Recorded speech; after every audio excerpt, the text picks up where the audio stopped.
Now, okay, so it became known as Cliptown, and the people in town started to call themselves Clippers as a result of the events that happened. And now the new name that is now known as, of course, is Middleway. So Middleway, West Virginia. So it goes back. We're now moved backwards in time from St. Peter's and where we were earlier. We're back about 30 years back now, and this is 1797.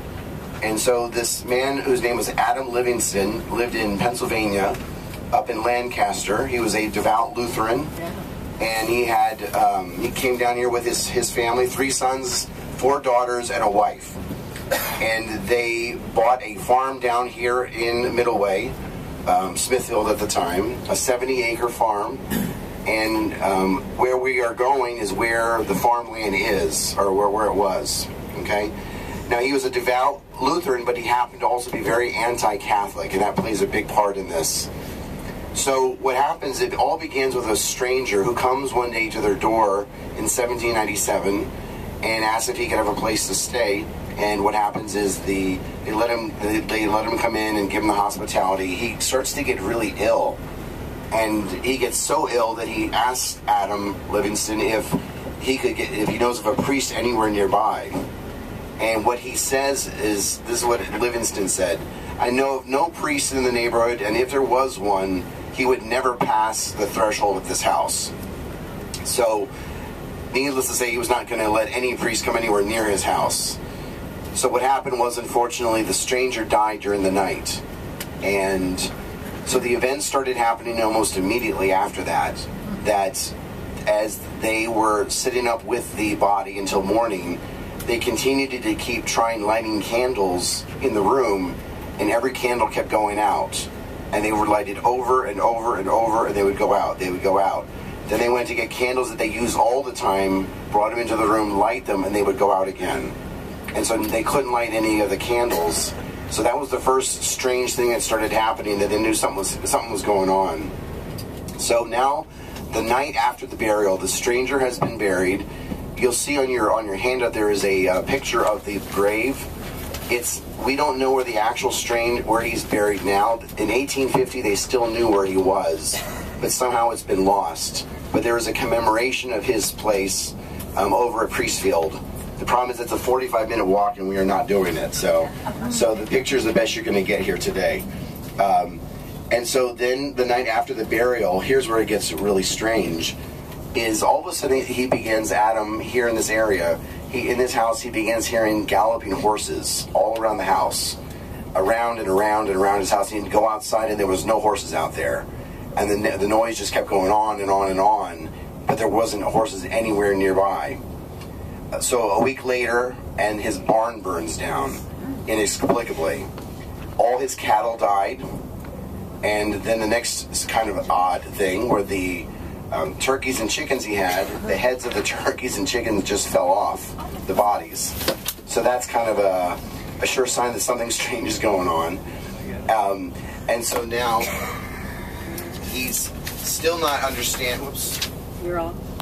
He's still not understanding what's going on. At this point, dishes start getting thrown around his house. And then what happens is logs are being thrown out of the fireplace, several feet out of the fireplace, that they have to keep putting back into the fireplace rather than the house burned down. And then that stopped. And then started what became what it most was famous for, was that all of a sudden they would start hearing the sound of scissors, clipping sound, the clipping sound when you open and close scissors, over and over and over.